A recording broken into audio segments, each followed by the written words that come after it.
내일 엄마 생신이니까 생일상 거하게 차려놔 알겠지? 알겠어. 어머님 좋아하시는 음식을 준비할게. 장도 다 미리 반했어. 엄마랑 아버지 내일 집으로 오시는 거지? 그렇게 미리 이야기된 거잖아. 그럼 당신도 내일 집에 있는 거지? 아, 당연하지. 니네 엄마도 아니고 우리 엄마 생일인데 그럼 너가 집에 있지 어딜 거냐? 신부룩센터 직원이 찍은 사진 몇 장이 누군가 함께 첨부되어 있었는데 어느 대형 카페였습니다. 남편과 제 친구 바로 뒷자리에 앉아 이 모든 걸 녹음하고 또 멀리서 다른 직원이 사진을 찍었다고요. 사진 속 두 사람은 서로를 바라보며 웃고 있었고 친구는 남편의 팔을 꼭 붙잡은 채 턱을 개고 있었어. 아들이 파바라는 꼬르바야 속이 풀리시겠어요? 네가 자주 아니래다. 네가 만들고 당신이 선택한 결과니까 네가 알아서 해라. 얼마 뒤 저 남편은 결국 자진 사직서를 제출하고 회사를 떠났다고 했어. 내부적으로 징계를 피하려는 선택이었겠죠. 하지만 사표를 낸다고 끝나는 일이 아니었습니다. 함께 일었던 거래처 사람들과 선후배 심지어 대학 동기들까지 소문은 걷잡을 수 없이 퍼졌고 주변 사람들이 손절을 하기 시작했다고 하더라고요. 그리고 제 친구 미영이 역시 예외는 아니었습니다. 원래부터 사교성이 좋고 친구들이 많았던 미영이는 그날 이후 연락이 끊겼다고 들었어요. 미영이가 다니던 피트니스 센터와 동호회, 심지어 SNS에서도 댓글이 남겨졌습니다. 선주야 진짜 너무 힘들었겠. 미영, 이게 진짜 완전 미친 거 아니야? 나 진짜 충격받았어. 절친이 어떻게 그럴 수가 있어? 우리 예전에 같이 여행도 가고 생일도 챙겨줬잖아. 저번에 모였을 때도 완전 손주 남편 잘 만났다고 부럽다 어쩐다 하더니 그거 다 가식이었어? 완전 소름? 나도 처음엔 믿을 수가 없더라. 근데 다 사실이었어. 연락 왔어? 기한테? 아니, 다시는 마취하고 싶지 않. 그날 이후 미영이는 친구들 사이에서 철저히 고립되었고 미영이가 주도하던 모임들도 중단되었습니다. 그리고 얼마 뒤 저는 미영이한테서 이메일을 받았습니다. 선주야, 정말 미안해. 난 그냥 잠깐 마음이 흔들렸던 거야. 너한테 그런 짓을 할 생각은 아니었어. 일부러 그런 건 아닌데 나도 모르게 그 사람을 좋아하게 됐고 그걸 멈추지 못했어. 이쯤 와서 후회한들 무슨 소용이겠냐 하면 그래도 용서해 줬으면 좋겠어. 저는 그 이메일이 답장을 하지 않았습니다. 용서는 말이 쉽지 않았고 저는 그 인간들에게 어떤 말도 해줄 준비가 되어 있지 않았거든요. 정말 사과를 하려는 거였을까요? 그게 진심이었을까요? 남편과 미영이 모두 저를 상대로 어떤 목적을 갖고 의도적으로 접근을 하는 것 같았습니다. 그 이후 저는 변호사와 상의해서 정신적 피해에 대한 보상을 요청했고 결국 법원은 공동으로 저한테 위자료를 지급하라는 판결을 내렸습니다. 너 진짜 이렇게까지 해야 돼? 너 이미 다 가져갔잖아. 근데 그 남은 돈까지 탈탈 털고 뺏어가 야속이 시원하냐고 개인적으로 연락하지 않았으면 좋겠어. 할 말 있으면 변호사 통해서 하고 근데 이제 뭐 말하고 듣고 할 것도 없는 것 같네. 손주야 진짜 너무한 거 아니야? 나는 죗값을 치르고 있잖아. 이젠 그만 좀 해. 나 모임에서 다 팽당했어. 진짜 나 까발려줬다고. 나 회사도 그만뒀단 말이야. 네가 한 선택이고 그거에 대한 책임을 지는 것뿐이야. 그 말을 끝으로 저는 남편과 미용이의 모든 연락을 차단했습니다. 전화번호와 메시지, 이메일, SNS까지 어떤 통로도 남기지 않았어요. 그렇게 끄고 많은 시간이 흘렀습니다. 저는 그동안 아이들이 안정감을 갖게 하는 것에 집중을 했어요.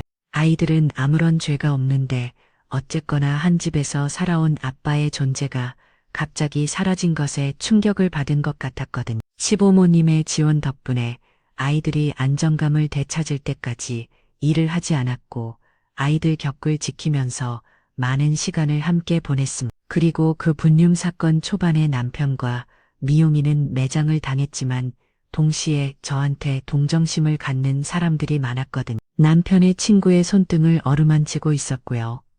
더할 나위 없이 다정하면서 역겹대로 익숙한 얼굴들이 아주 낯설게 느껴졌습니다.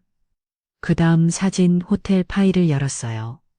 남편과 친구가 호텔 정문에서 나오는 모습이었습니다. 불상은 여자 취급이 불편했는데 시간이 지난 이 글씨체르도 조금씩 달라졌습니다.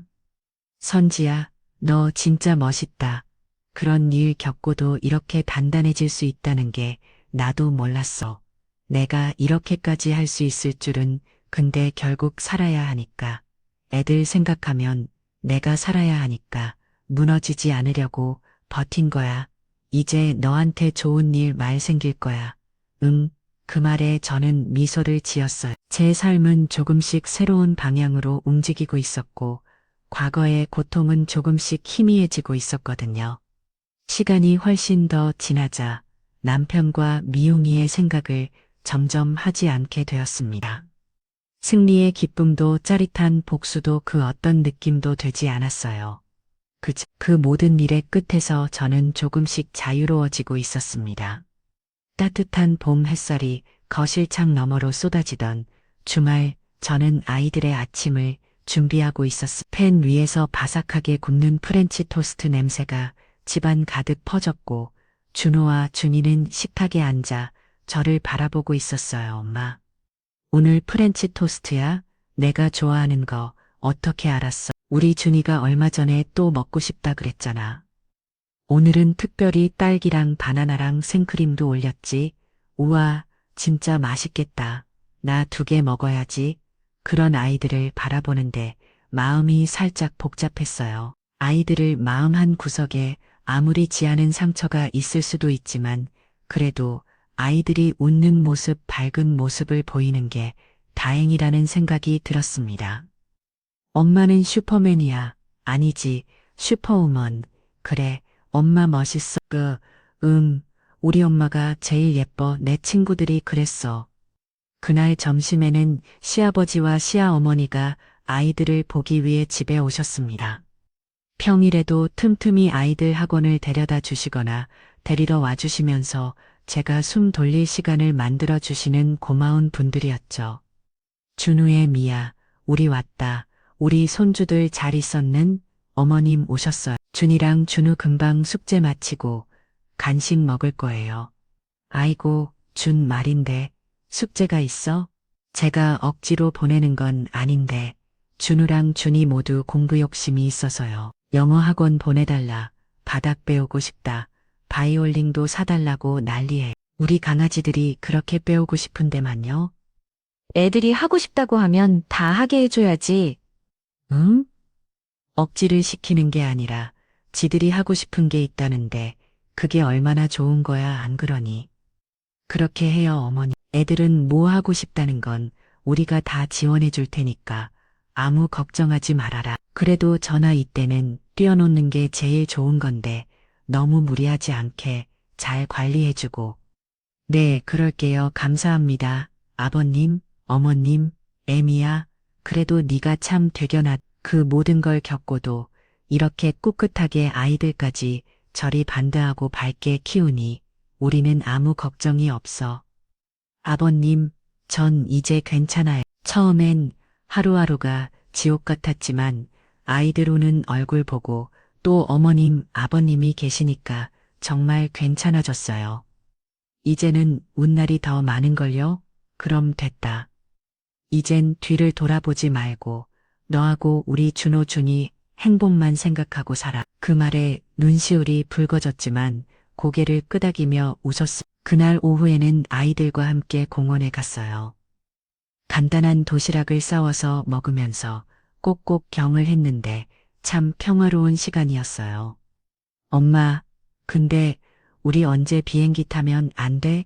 비행기, 준호 여행 가고 싶어. 그거 좋은 생각이네. 어디로 갈까? 엄마, 나는 바다. 서로의 손을 꼭 잡고 있었고 친구는 선글라스를 쓰고 있었지만 입가에 머금은 미소는 숨겨지지가 않더라고요. 매번 비싼 호텔을 가기 부담스러웠는지 모텔 앞에서도 찍힌 사진이 있었습니다. 골목에 있는 모텔의 간판 아래로 두 사람이 나란히 나오는 모습. 엄청 파란색 바다 있는 대로 가고 싶어. 그래, 우리 비행기 타고 여행 가자. 앞으로 우리 더 많이 웃고 더 많이 여행 다니고 매일매일 행복하게 사는 거야. 나는 나중에 커서도 엄마랑 살 거야. 내가 엄마 지켜줄 거니까 나도 엄마가 제일 좋아. 어른 때도 엄마랑 살 거야. 저는 아이들을 꼭 안아주었어요. 일살은 따뜻했고 바람은 기분 좋게 불었고 아이들과 저의 삶은 어느덧 무너졌던 그 자리에서 다시 천천히 뿌리를 내리고 있었습니다. 그 시점에 어떤 원망도 미련도 없었습니다. 치욕과 상처를 준 전 남편도 그리고 한때 친구였던 그 여자도 이제는 아무런 감정을 아무런 타격을 주지 못했습니다. 지금 제 곁에는 세상 못 가도 바꿀 수 없는 보물인 아이들이 있고 저를 아껴주시는 시부모님이 계시고 무엇보다 단단해진 제 자신이 있었어. 설마는 그렇게 다시 시작되고 있었어요.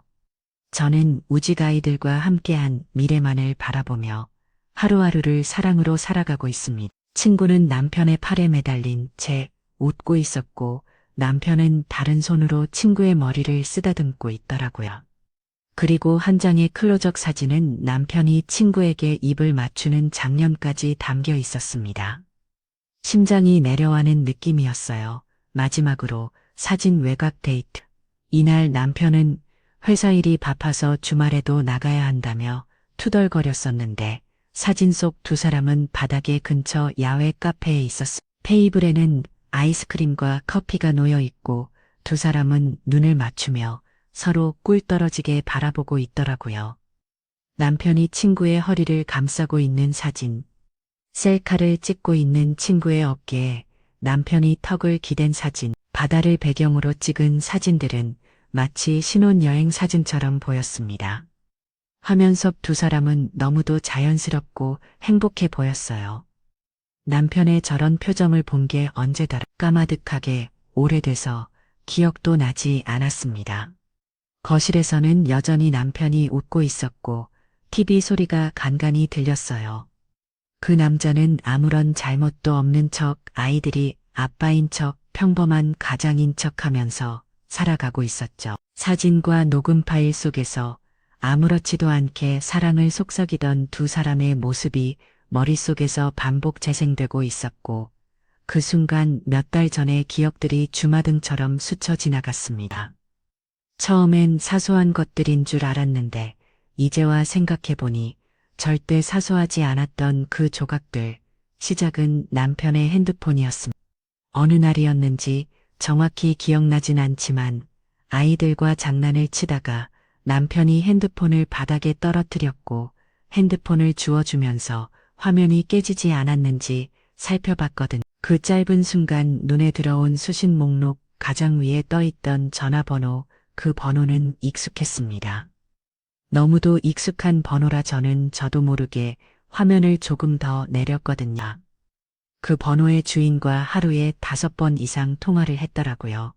내 핸드폰 들고 뭐해? 이리 줘. 당신이 떨어뜨렸잖아. 깨졌는지 보려고. 보호필은 붙여놨는데 깨지긴 뭘 깨지냐. 유난 떨기는? 아무렇지 않게 남편한테 핸드폰을 넘겨주었지만 순간 가슴이 철렁 내려앉는 기분이었어요. 고등학교 동창이자 오랜 친구인 미영이의 번호, 미영이 핸드폰 번호와 남편의 수신 목록에 있던 번호는 완벽히 일치했습니다. 아니, 요즘 주말이 또 바보다면서 볼일 보러 나가는 일이 많았잖아. 그냥 확인한 거야. 누구도 뭐 주말이 일하고 싶어서 일하는 줄 알아? 너 그거 은근 기수하는 거지? 나 주말이 없다는 게 불만이다. 이거 아니라니까 그냥 혹시 내 바쁜이 넘는지 확인한 거라고. 왜 화를 내고 그래? 당신은 그게 참 문제야. 오해를 하게 말을 하지 말라고. 하지만 그때 설마 아닐 거라며 잘못 본 거라며 스스로를 설득했었습니다. 하지만 시간이 지나 어색하고 불편한 순간들이 생겼습니다. 고등학교 친구들끼리 오랜만에 만난 날 다 같이 웃으며 수다를 떨던 그때 저는 무심코 남편이 길을 꺼냈어. 우리 남편이 요즘 더 다정해졌어. 얼마 전에는 아무나도 아닌데 갑자기 꽃을 사오더라니까. 와, 부럽다. 완전 로맨틱 허니. 난 항상 선주범엔 부럽더라. 난 편 잘 만났지. 애들 예쁘지 뭐 그냥 남들처럼 사는 거지. 뭐 아니야 진심이야. 너가 우리 중에 결혼 제일 일찍 했잖아. 너무 어릴 때 한 거 아닌가 해서 걱정했는데 이렇게 오래 잘 살 줄 누가 알았니? 남편도 남편이지만 선주도 잘 하겠지. 너네 별로 싸우지도 않잖아. 남편이랑 싸워서 뭐해. 부부싸움은 칼로 물빼기라는 말이 맞는 것 같아. 애들 앞에서 안 좋은 모습 보일 수는 없으니까 그냥 저냥 넘어가는 거지. 근데 남편이 요새 다정해? 갑자기 그렇다니까. 좋네 요새 행복한가 보다. 그때는 그 말이 따뜻하게 들렸어요. 친구가 내 가장을 응원해 주는구나 싶었거든요. 그런데 지금 생각해보면 말 한마디 한마디가 참 이상했습니다. 무언가를 감추듯 하고 자꾸 말이 맴돌고 제 시선을 은근히 피하는 그 눈빛까지 모든 게 이상했어요. 그리고 결정적으로 저를 무너뜨린 마지막 조각이 있었습니다. 그날은 백화점 세일이라 아이들 옷을 사러 갔거든요. 남편 회사 근처까지 온 김에 점심이라도 같이 하자 싶어 깜짝 방문을 했어요. 전화는 하지 않았습니다. 서프라이즈를 해주고 싶은 마음이었거든요. 그런데 남편 회사 건물 앞 횡단보도에서 신호를 기다리며 고개를 돌린 순간 그곳에 남편과 친구 미영이가 있었습니다. 팔짱을 끼고 딱 봐도 친밀해 보이는 모습. 저는 그 자리에서 얼어붙은 채 남편과 친구의 뒷모습만 바라봤어요. 저게 무슨 두 사람은 골목 안쪽으로 나란히 사라졌습니다. 제일 친한 친구와 남편, 제 인생에서 가장 가까운 두 사람이 저도 모르게 가까워진 게 현실이 되는 순간이었죠. 그날 밤은 거의 잠을 이루지 못했는데 사실 현실 부정을 했던 것 같아요. 눈으로 봤지만 믿고 싶지 않은 마음. 내 남편과 내 절친이 그렇고 그런 사이라는 걸 인정하기 싫은 마음이요.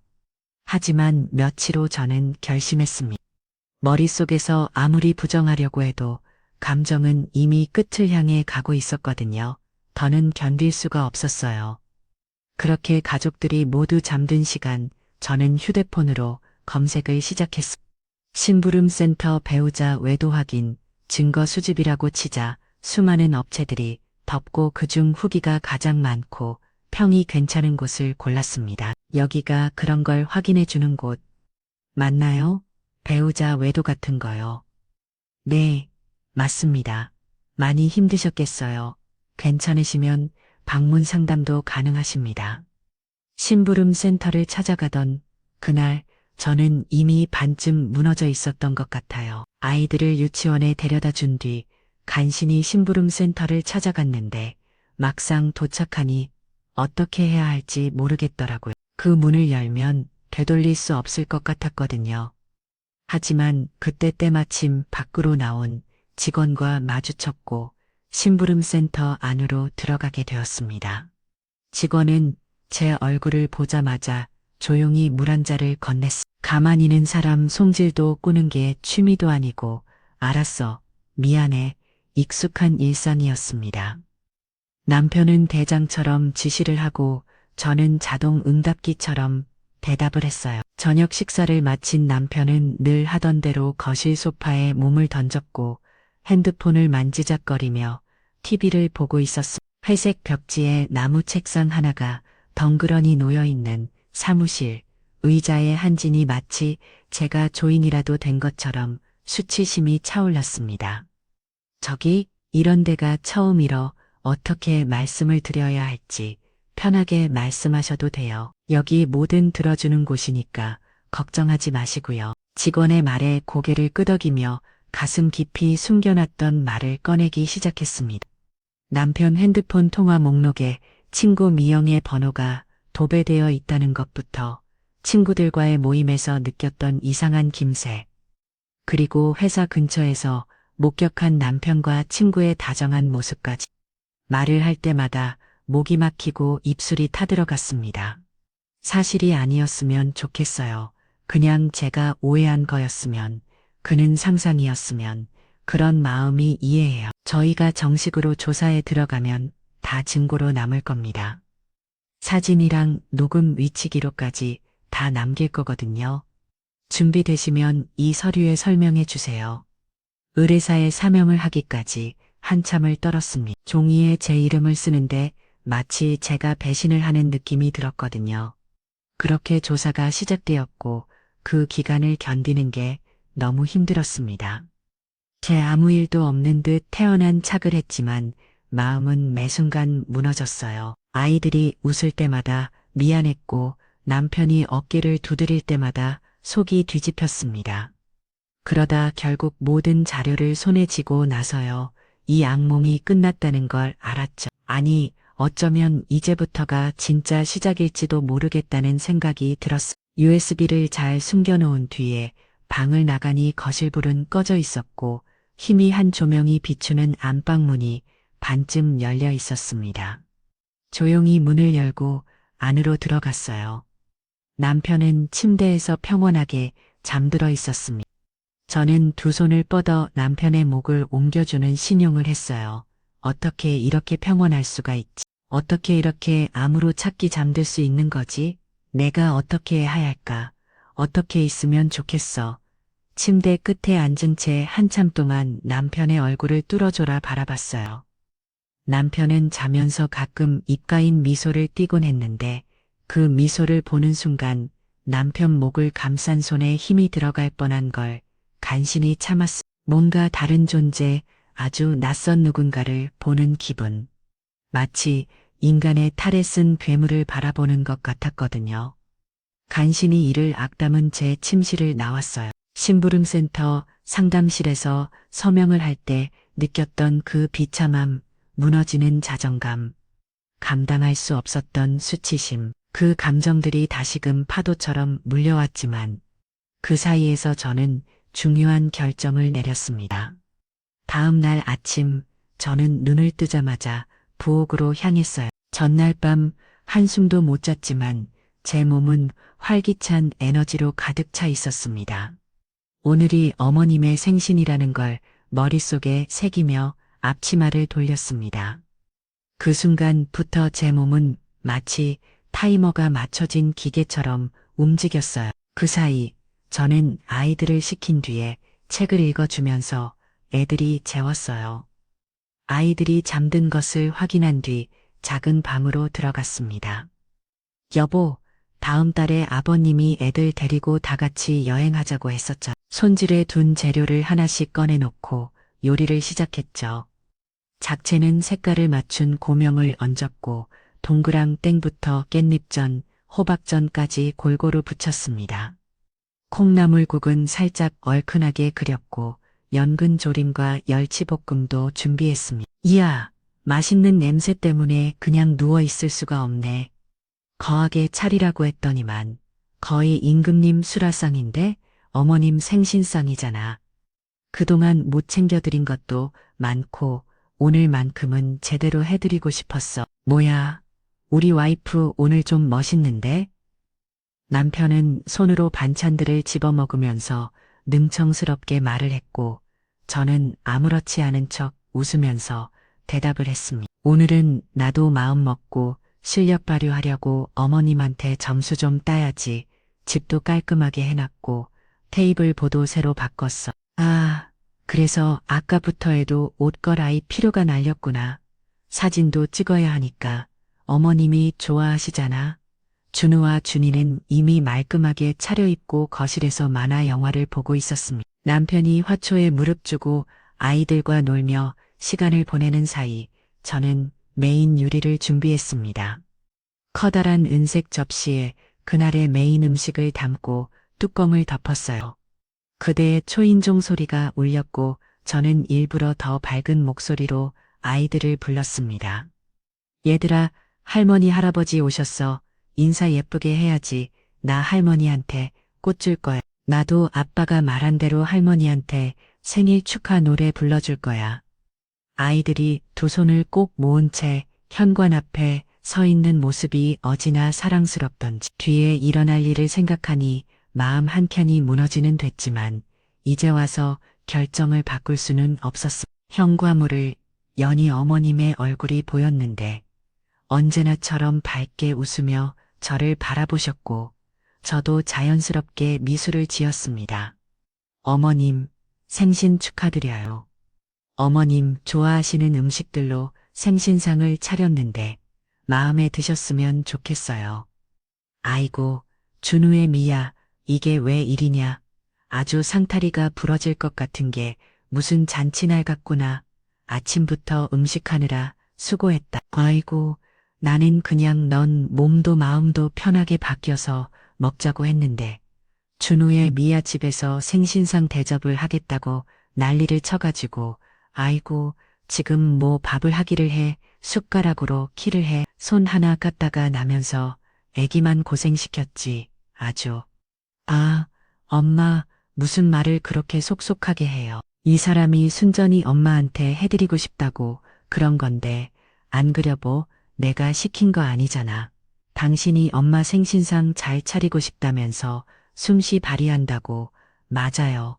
어머님, 제가 어머님 생신상 집에서 차리고 싶다고 그랬어요. 아이고, 이거 우리 며느리 이가 고생해서 한 건데 이러는 사이에 다 시켰다. 웃어들 먹자. 얘 얘기는 밥 먹으면서 천천히 하고. 응, 그래요. 얼른 앉으세요. 어머, 근데 오늘 우리 선주가 진짜 열일했어요. 새벽부터 일어나서 준비했대요. 아이고, 우리 며느리 이가 정말 쓰고 많았네. 준우의 미야. 나 거기 식당이랑 광고가 얼마나 좀 찾아볼게. 컴퓨터 쓴다고? 그래.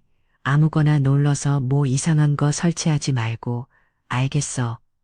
작은 방에 들어간 뒤 USB를 꺼내 손이 주었습니다. 내가 평소에도 준우의 미자랑 많이 하는 거 아이지? 내 친구들이 면을 잘 얻었다고 얼마나 부러워하는데 저야 늘 감사하죠.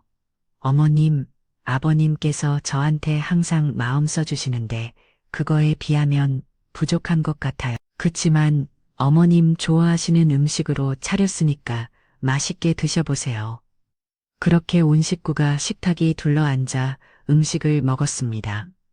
그러다 어느 정도 접시가 비워져 갈 때 등 저는 부엌 불어가서 대망의 메인 요리를 가지고 왔습니다. 어머님, 아버님, 사실 이게 오늘의 메인 요리예요. 아이구야, 음식이 또 있어. 아니, 그러면 배 채우기 전에 진작 내외지 그랬디에. 이제 배부르려고 하는데 빈스게 이 요리부터 드시면 어머님 체하실까봐 다른 것 드실 때까지 조금 기다렸어요. 그래, 뭐 준비했다고 하니까 그것도 메인 요리라고 하는데 맛은 봐야지. 준우야, 준이들이고 이제 방에 가 있어. 너희들은 다 먹었지? 방에서 준이랑 놀고 있으면 엄마가 조금 있다가 아이스크림 줄게. 알겠어요, 준이야. 가자. 이들이 방에 들어간 것을 확인한 뒤 커다란 은색 뚜껑이 얹힌 접시를 식탁 중앙 어머님 바로 앞에 내려놓았습니다. 이제 뚜껑만 열면 되겠네요. 어머님 기대하세요. 정말 특별한 요리거든요. 당신도 궁금하지? 사실 당신을 위해 준비한 거긴 한데 내가 좋아하는 거라고? 뭐지? 갈비찜? 근데 갈비찜은 아까 먹었잖아. 또 뭐가 있지? 아기찜? 어제 보니까 콩나물 잔뜩 있던데 아기찜한 거 맞구나. 야, 안 그래도 요즘 아기찜 먹고 싶었는데 그걸 어떻게 알고 이렇게 준비를 했대. 아기찜을 집에서 했냐? 그거 손질이 쉽지 않은데. 근데 아기찜 냄새가 안 나는데 이 뚜껑 때문에 그런가? 그 순간 제 속은 얼음처럼 차가워졌습니다. 겉으로는 따뜻한 미소를 머금 거 있었지만 제 눈빛은 이미 차가운 결의로 굳어 있었거든요. 그런데 아기찜이라니 당장의 아구창을 날리고 싶은 마음이었지만 참아야 했습니다. 뚜껑을 열면 모든 게 드러날 거였으니까요. 어머님, 이제 뚜껑 여셔도 돼요. 제가 정말 정성껏 준비했거든요. 저는 가볍게 웃으며 쉬어 어머니를 바라봤고 어머님은 은색 뚜껑 손잡이를 잡고 천천히 들어올렸습니다. 어머니 이게 뭐예요? 커다란 은색 쟁반 접시에는 소료 멈치들이 쌓여 있었고 그 위에는 선명한 컬러 사진들이 줄지어 놓여 있었습니다. 첫 번째 사진은 남편과 제 친구 미영이가 손을 꼭 잡고 호텔에서 나오는 사진. 다음은 카페 창가 자리에 앉아 서로의 손등을 쓰다듬으며 오는 사진. 그리고 모텔 앞에서 찍힌 사진. 바닷가 앞에서 서로 입을 맞추고 있는 사진. 컬러가 화려한 사진을 접시에 담아 놓으니까 정말 무슨 알록달록한 케이크, 디저트처럼 보이더라고요. 아버님과 어머님, 그리고 남편 모두가 놀란 토끼 눈을 하고서 입을 다무들지 못하던 바로 그때 저는 녹음 파일을 틀었습니다. 진짜 자기 보고 싶어서 미쳐버릴 뻔했어. 나 이제 너 없이는 못 살아. 내 맘 알지? 영아 사랑해. 나들 사랑해. 시어머니는 천천히 사진 하나를 집어들었어. 어머님의 손끝은 떨려고 얼굴은 순식간에 굳어졌어요.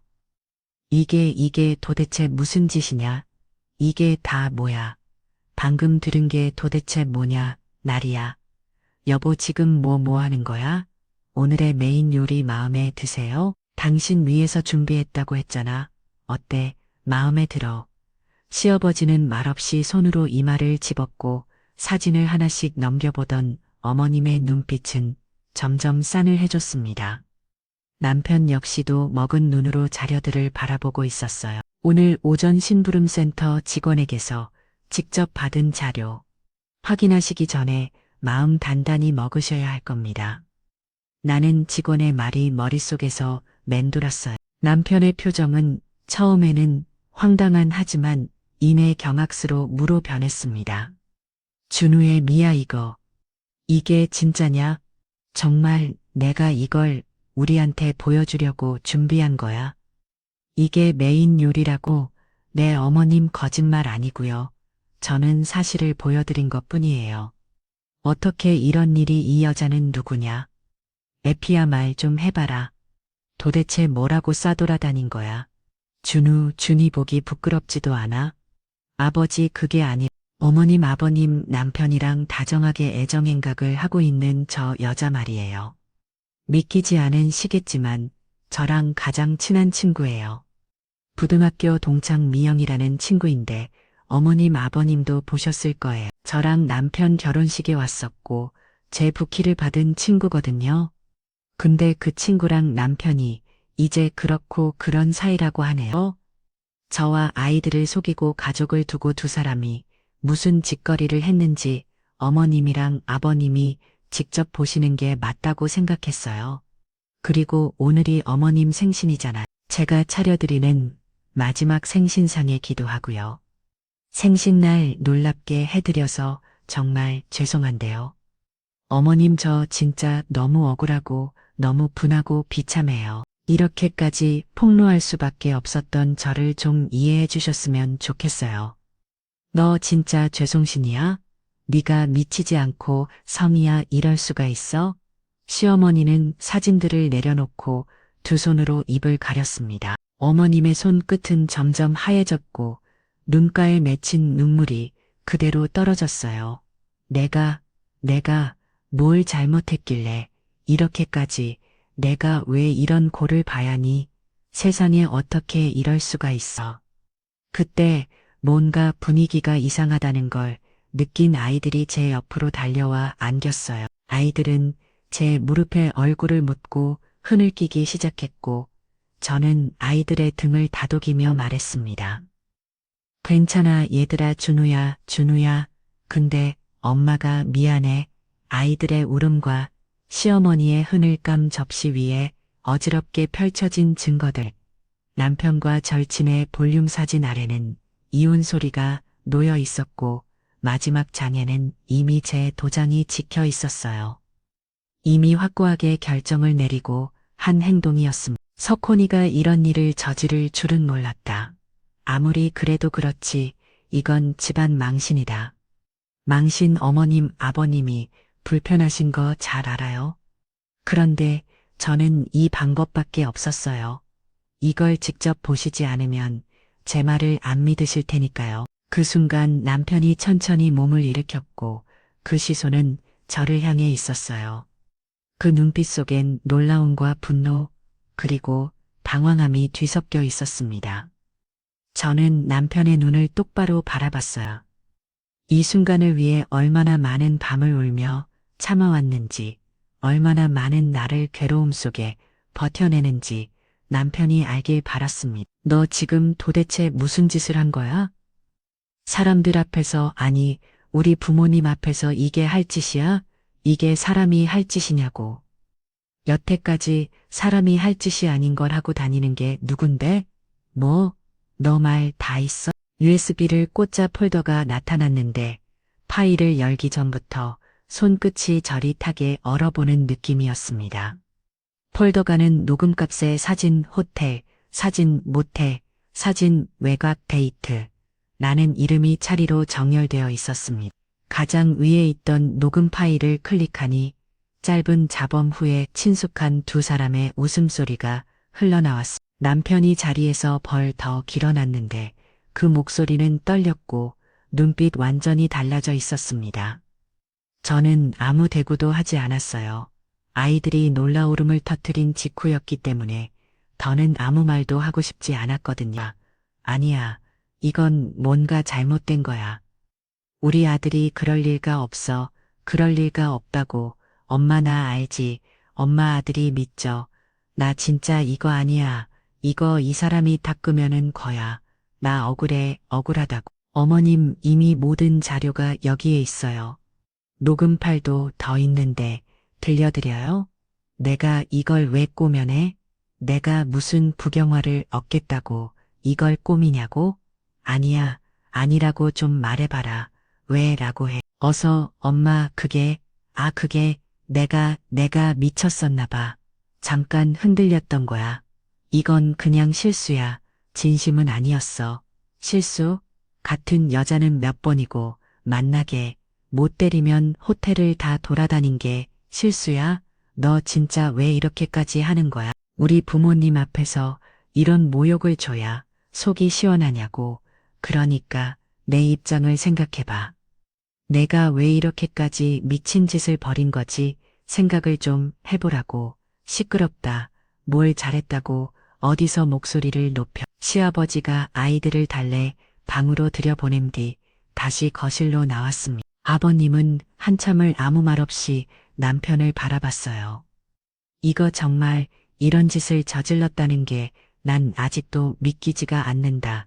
이게 짐승이지 사람이 할 짓이냐?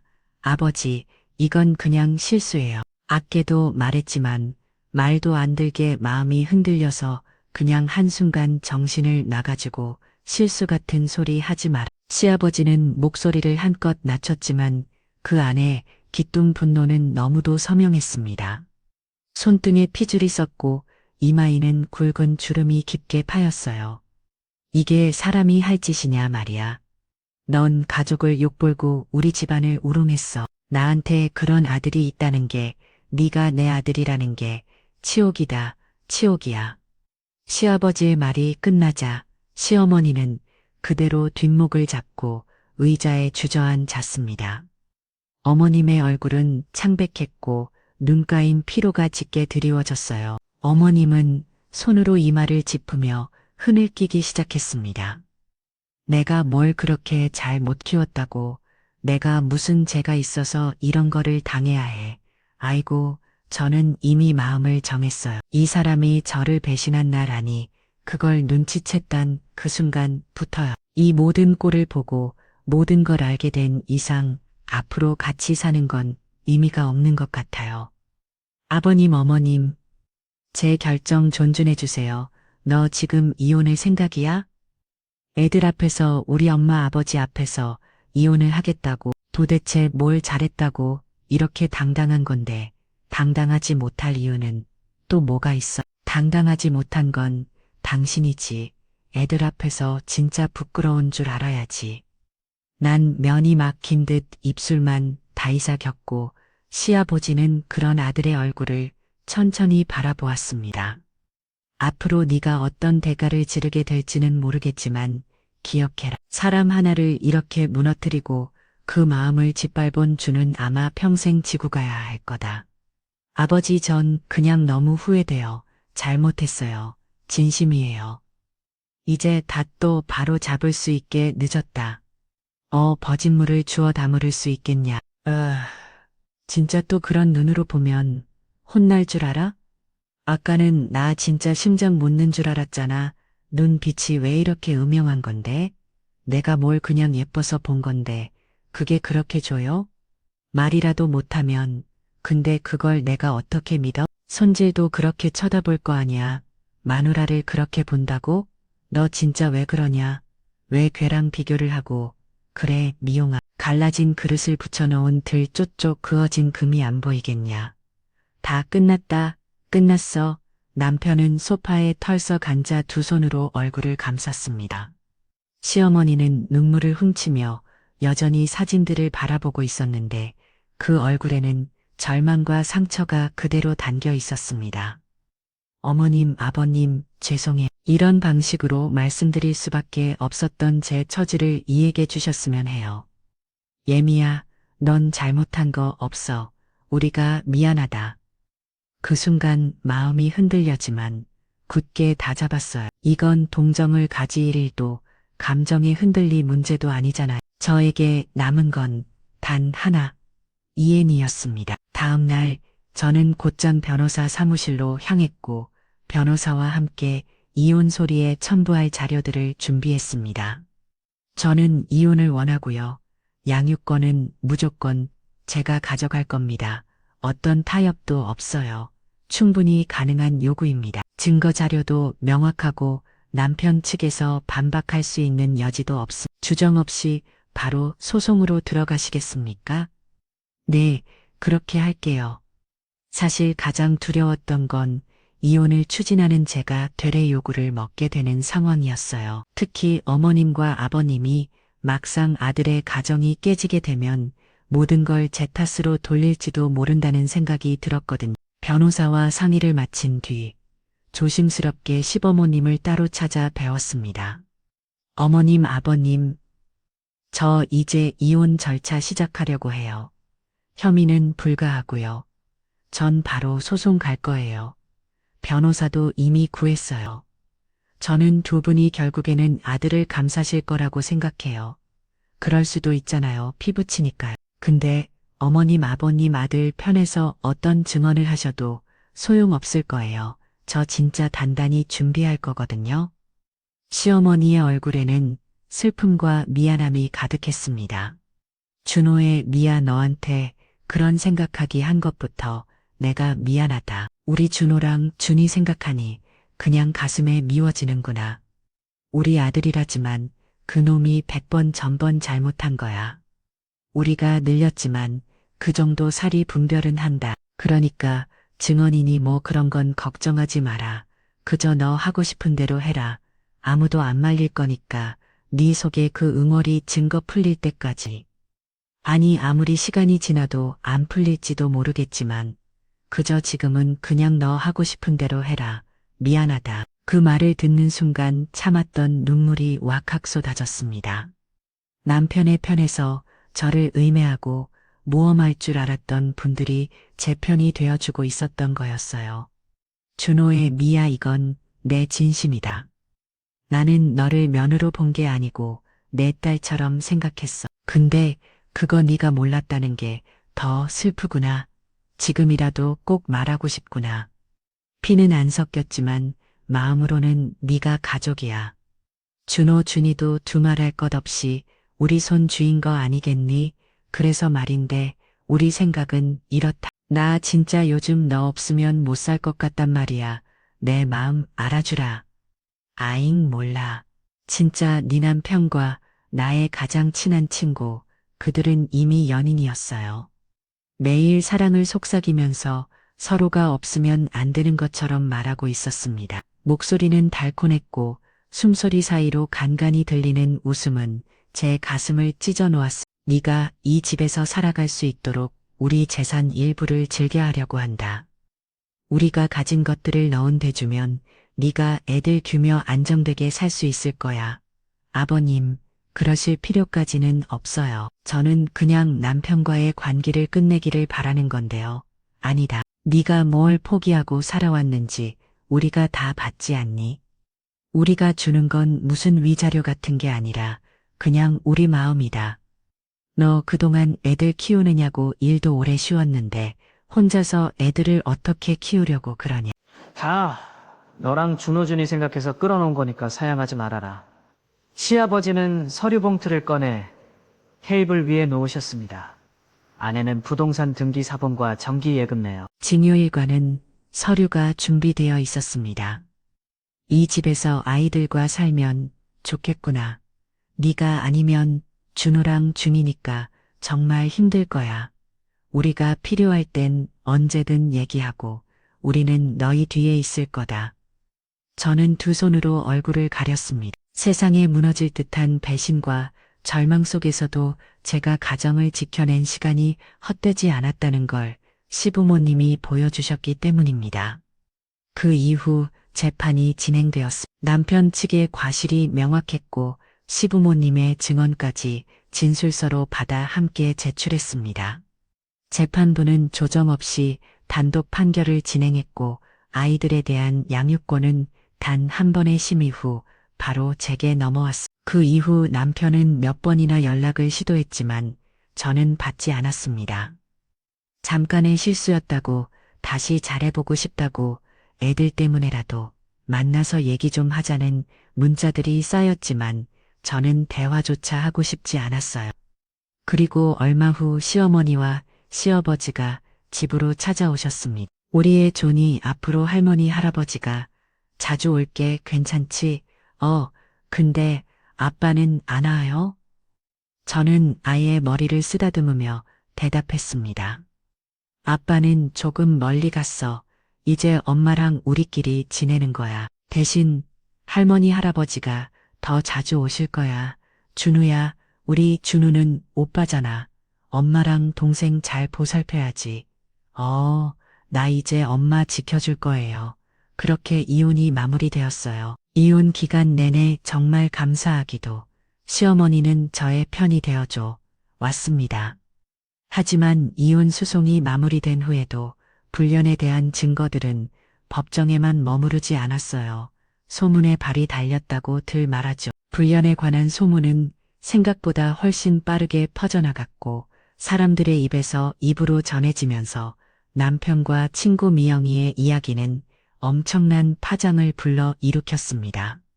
가장 먼저 반응이 온 곳은 남편의 회사였어요. 어느 순간 회사 동료들의 단톡방에도 불륜 이야기가 떠돌아 다녔고 사내 게시판에 글도 올라온 모양이었습니다. 남편은 한동안 회사에 제대로 출근하지 못했고 결국 상서부터 따로 불려갔다고 하더라고요. 어머, 아버지를 회사에서 징계위원회 오해보았게 돼요. 분명히 퇴직될 수도 있어요. 저 좀 도와주세요. 그걸 왜 우리한테 말을 하니? 우리가 도울 수 있는 게 뭐가 있다고 실수였다고 했잖아요.